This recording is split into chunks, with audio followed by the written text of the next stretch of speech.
이기 시작하셨더라. 네, 아멘.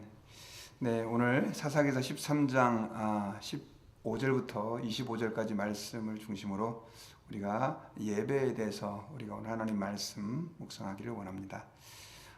여러분들은 하나님 앞에서 하나님을 경외한다 혹은 하나님을 사랑한다 이렇게 고백을 할 때 그것이 구체적으로 어떤 행동이라고 생각을 합니까? 사실 이 젊은 연인들이 둘이 연애를 하다 보면 서로 사랑한다, 좋아한다 이런 표현들을 굉장히 많이 하는데요. 성경에서도 여호와를 사랑한다, 하나님을 사랑한다 이런 표현들이 굉장히 많이 등장합니다.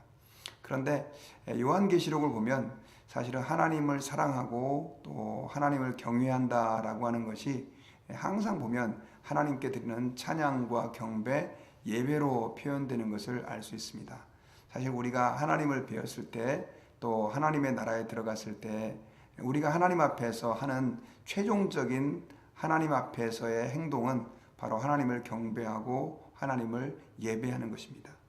사실 우리가 매주마다 이렇게 주일마다 모여서 또 이렇게 새벽 기도회 때 하나님께 경배하고 예배를 드리는데 이것은 어떤 우리가 복을 받고 은혜를 받기 위해서 세상 사람들이 이방인들이 혹은 우상을 숭배하는 사람들이 어떤 종교적인 행위를 하는 것이 아니라 우리를 사랑하시고 또 우리를 죄에서 구원해 주신 그 하나님의 사랑에 감사하는 하나의 표현이고요.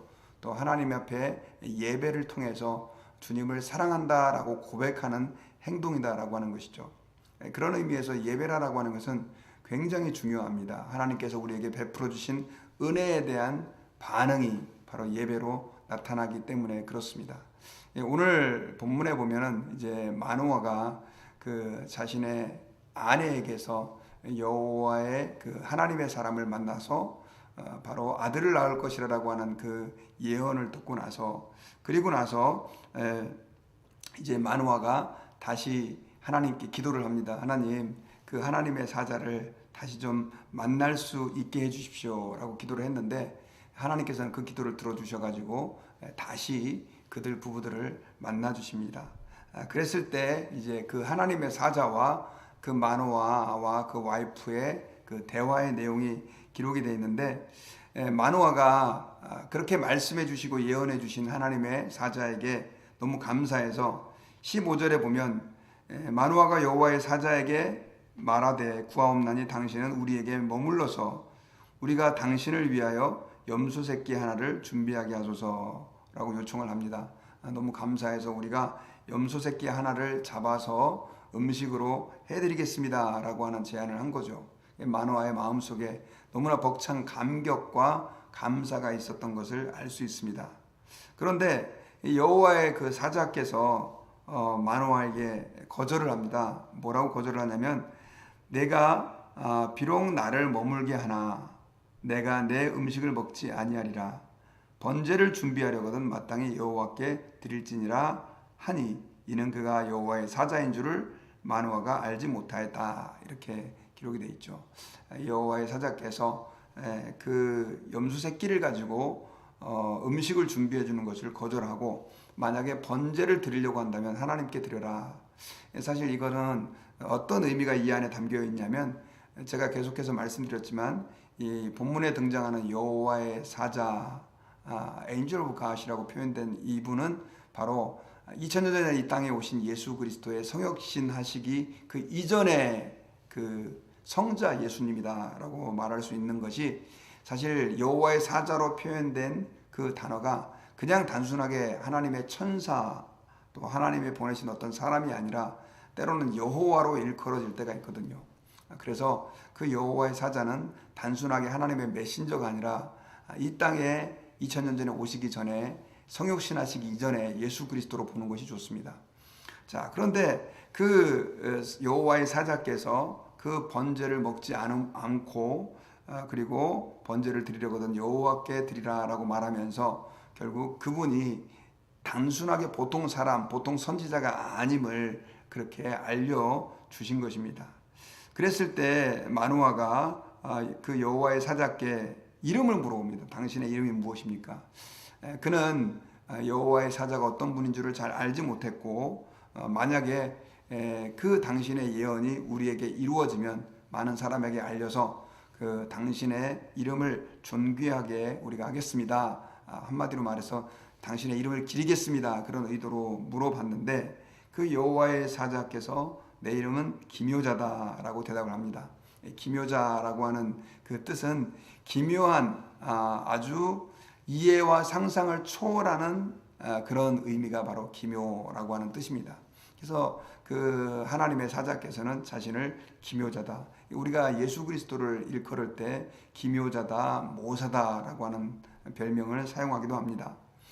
그렇게 해서 이름을 알려주셨는데 이제 그 여호와의 사자의 말씀대로 마노아는 19절에 보면 염소 새끼와 소제물을 가져다가 바위 위에서 하나님에게 이제 드립니다. 번제를 드리죠. 제사를 드립니다.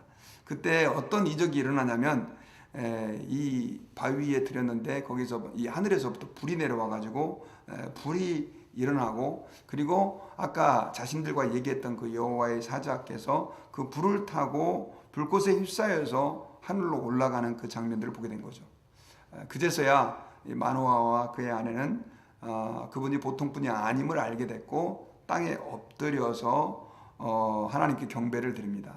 그리고 나서 그들이 서로 이제 부부가 탄식하는 그런 이야기가 나오는데 그 탄식의 내용은 우리가 하나님을 배웠다. 그러면서 22절에 그의 아내에게 이르되 우리가 하나님을 보았으니 반드시 죽으리로다. 구약 백성들은 죄인된 인간이 거룩하신 하나님을 뵈면 죽는다라고 하는 그런 인식이 있었습니다.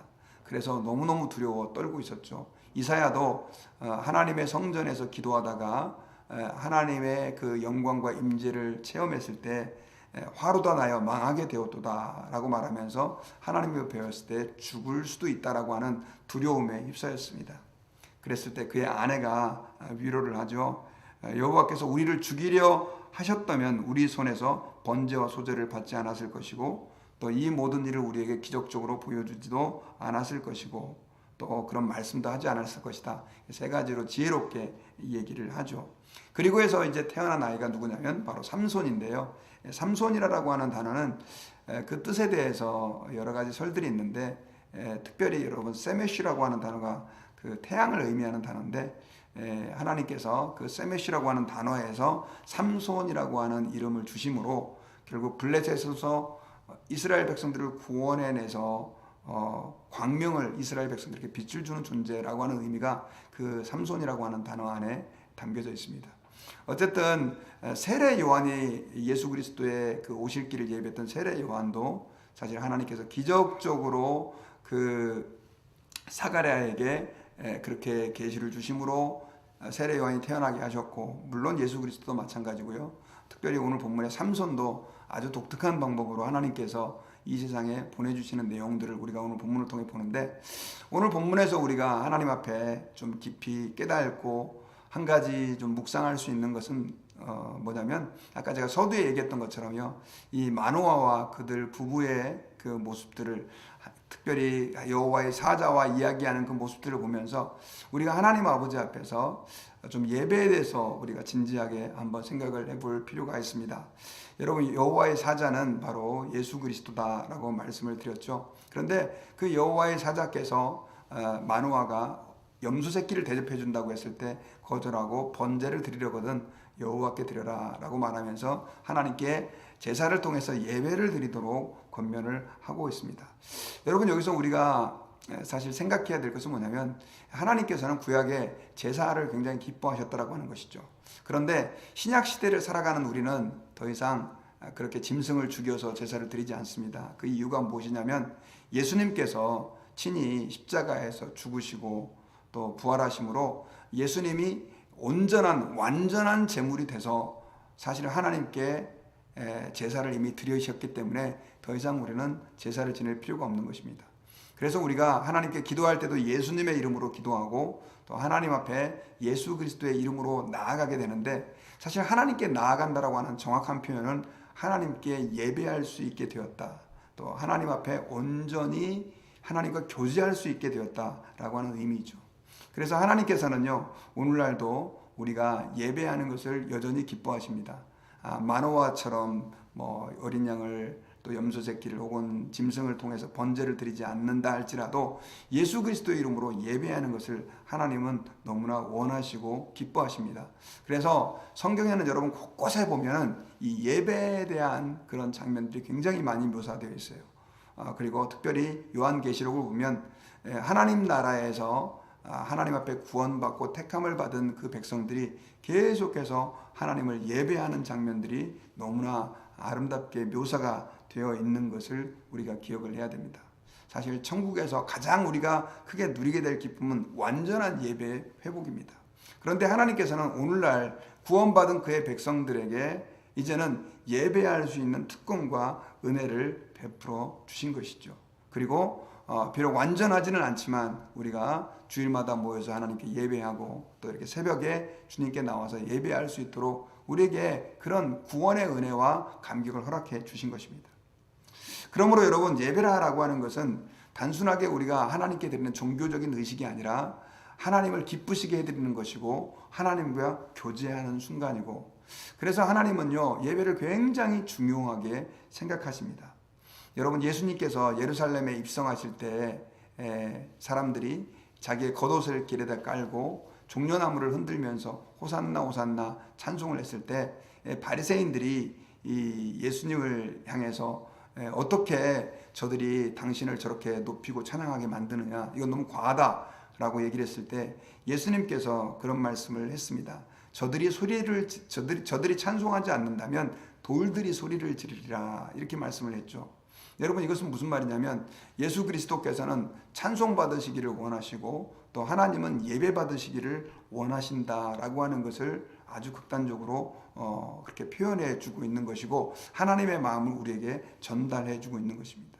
여러분, 우리가 예배를 하나님 앞에 드리는 이유는 우리를 위해서가 아니라 사실은 하나님을 위해서, 하나님이 그 예배를 기뻐하시기 때문에 우리가 하나님 아버지 앞에 예배를 드리는 것입니다.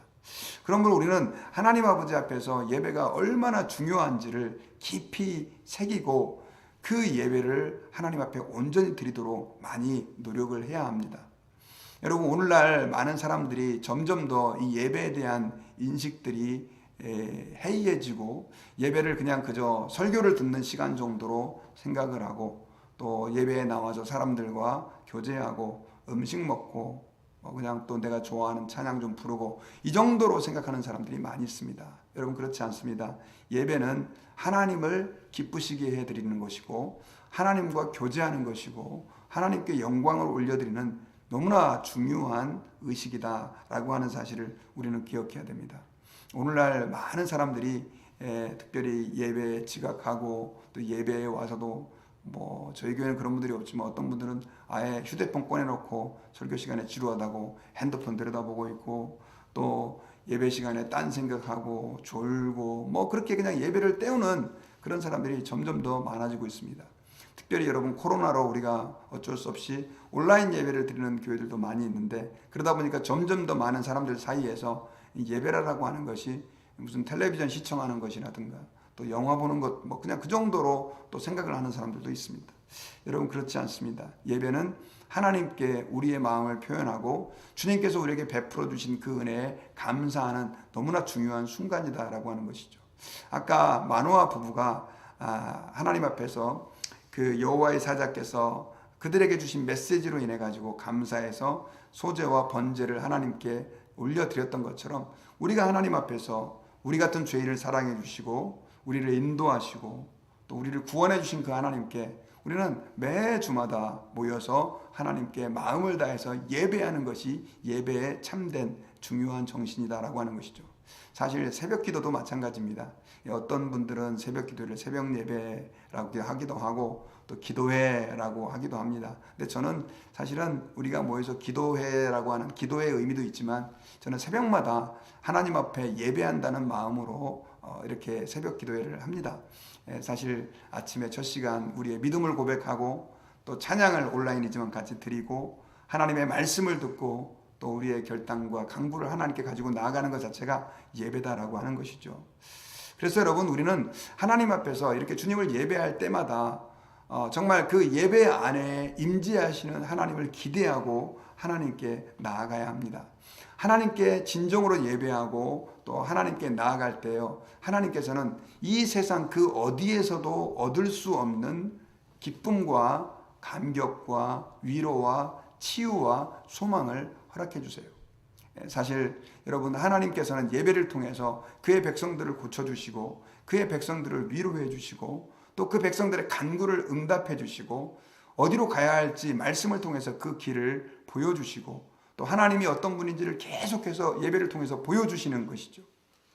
만약에 우리가 예배를 온전히 드리지 못해서 그 하나님을 만나는 것들을 그 예배 시간에 경험하지 못한다고 한다면 비록 크리스찬이라 할지라도 많은 사람들이 방황하고 헤매게 된다라고 하는 것입니다. 여러분, 은혜 받는다는 말 많이 쓰잖아요. 은혜 받는다. 은혜 받는다라고 하는 것은 우리가 어떤 것을 느끼고 깨달은 것을 의미하는데, 저는 사실 좀 더 정확한 표현은 은혜 받는다라고 하는 말은 하나님의 임재를 우리가 경험했다. 어떤 형태로든 간에 감정적으로든지 또 하나님을 더 깊이 알게 됨으로든지 자신의 죄를 깨달게 됨으로 우리는 은혜를 받게 되는데, 결국 그것은 하나님의 보좌 앞에 나아가 주님의 말씀을 듣고 기도하면서 위로와 은혜를 경험하면서 결국 우리가 하나님 아버지 앞에 영적으로도 성장하게 되는 것입니다. 여러분, 교회를 오래 다닌다고 해서 사실 믿음이 성장하는 게 아닙니다. 우리는 하나님의 임재를 매 순간마다 더 많이 자주 느끼고 경험할 때에 우리는 사실 영적으로도 성장할 수 있게 되고요, 하나님을 의식하면서 우리의 삶을 살아갈 수가 있게 되는 것이죠. 여러분, 그 지난주에 제가 세미나가 있었다고 말씀드렸잖아요. 근데 대구에서 권성수 교수님, 목사님이 오셔가지고, 근데 그분이 하신 얘기 가운데 이런 얘기가 있어요. 그분이 이제 설교 준비를 어떻게 하시는지를 쭉 얘기를 하면서, 사실은 월요일부터 설교 준비를 해서 그 말씀을 계속 묵상하면서 이제 주일날 이렇게 말씀을 성도들에게 전하는데, 이분이 이제 교회가 좀 크다 보니까 새벽 기도는 부교육자들이 하고 그 다음에 이제 금요일 날하고 주일만 설교를 하게 되는데, 그런 얘기를 하시더라고요.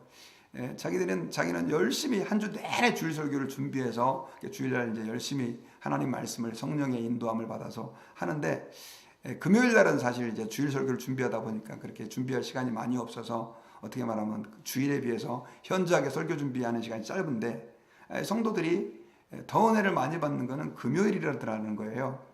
그러면서 그분이 나름대로 내린 결론은 주일 예배는 뭐 1시간 15분에서 1시간 20분 정도 짧은데, 금요 기도회는 뭐 찬양 1시간, 설교 1시간, 또 뭐 이렇게 기도 뭐 이렇게 계속하고 와서 2시간 반 가까이를 그렇게 한다는 것이죠. 그러면서 그분이 이런 얘기를 하는 것입니다. 성도들이 은혜 받는 것은 목회자가 설교를 잘해서 은혜 받는 게 아니라 하나님에게 접속되어 있는 시간의 길이만큼 그렇게 은혜를 받는 것 같다. 금요일 날은 2시간 반 이상을 그렇게 하나님과 접속돼 있고 주일날은 1시간 15분밖에 안 되니까 하나님이 훨씬 더 큰 은혜를 주시는 것 같다. 그런 얘기를 하신 게 기억이 나요. 여러분, 그렇습니다. 사실 설교자가 말 잘한다고 성도들이 은혜 받는 게 아닙니다. 중요한 것은 우리가 하나님과 얼마만큼 연결되어 있느냐. 근데 사실 여러분, 약한 마귀는 우리가 예배 자리에 나가 있어도요, 자꾸만 다른 사람 신경 쓰게 하고 또 외부적인 요건들, 또 여러 가지 잡생각들, 걱정, 근심, 염려 이런 것들로 예배 자리에 나와 있다 할지라도 하나님과 접속하는 것을 이 마귀는 방해합니다. 새벽에도 마찬가지죠. 여러분, 온라인으로 새벽 예배를 드리는데 사실 정말 우리가 하나님 앞에서 구별된 장소, 구별된 시간, 또 마음을 다해서 새벽 예배를 드리지 않으면 이것도 사실 형식적으로 그냥 지나가는 시간이 된다는 것이죠. 저는 여러분들, 하나님 앞에서 우리가 지금 새벽마다 이렇게 나와서 새벽에 기도하고 찬양하고 말씀을 듣는 이 시간이 정말 하나님을 예배하는 순간이 되었으면 좋겠습니다. 그리고 주일날도 일주일에 한 번 이제 서로 모여서 우리가 예배를 드리는데, 그 시간이 하나님과 온전히 접속이 되는 시간이 되어서 정말 이 만화가 하나님의 영광과 은혜를 경험하고 그분에게 경배했을 때 놀라운 은혜를 체험했던 것처럼 동일하게 우리에게도 그런 은혜가 쏟아지고 부어졌으면 좋겠습니다. 그러므로 여러분, 하나님 아버지 앞에서요, 우리는 특별히 오늘 마노아에게 나타나셨던 여호와의 사자와 또 그들 부부와의 이 대화들을 보면서 정말 예배받기를 원하시는 하나님의 마음을 이해하시고요, 오늘 이 새벽 정말 하나님께 마음을 다해서 주 앞에 나아가시기를 바라고요. 또 주일마다 드려지는 예배를 통해서 여러분들 자신뿐이 아니라 우리 드림교회 모든 성도들이 정말 하나님 형식적으로 그들이 나와 예배하는 것이 아니라 하나님을 만나고 그 시간을 통해서 자신 안에 있는 깊은 것들을 하나님께 쏟아내고 하나님의 말씀을 통해서 위로도 받고 치유도 경험하고 가야 할 길도 발견하고 또 그래서 온전히 하나님의 통치가 그 예배 가운데 임하는 그런 역사가 일어나도록 기도하는 우리 모든 성도 되시기를 주님의 이름으로 축원합니다. 같이 기도하겠습니다. 하나님 아버지 감사합니다. 하나님께서는 우리를 통해서 얼마나 예배 받으시기를 기뻐하시는지 오늘 또 사사기 본문을 통해서 우리에게 알려주심을 감사드립니다. 주님, 저희들이 새벽마다 주님 앞에 나아갑니다. 그리고 또 주일에는 함께 모여 예배를 합니다. 이 모든 것이 하나님을 만나는 귀한 시간, 기쁨의 시간이 되게 도와주옵소서. 지금은 팬데믹으로 인해서 우리의 마음이 참 많이 해이해져 있고 나약해져 있습니다. 주님 말씀으로 다시 한번 저희들을 일으켜 세워주셔서 예배의 감격을 매일 새벽마다 경험할 수 있게 도와주시고 하나님과 만나는 이 시간을 통해서 우리의 영혼이 살게 하시고 치유와 회복을 경험할 수 있도록 역사해 주시기를 간절히 기도합니다. 성도 가운데는 마음에 많은 근심과 고통과 아픔이 있는 성도들이 있습니다.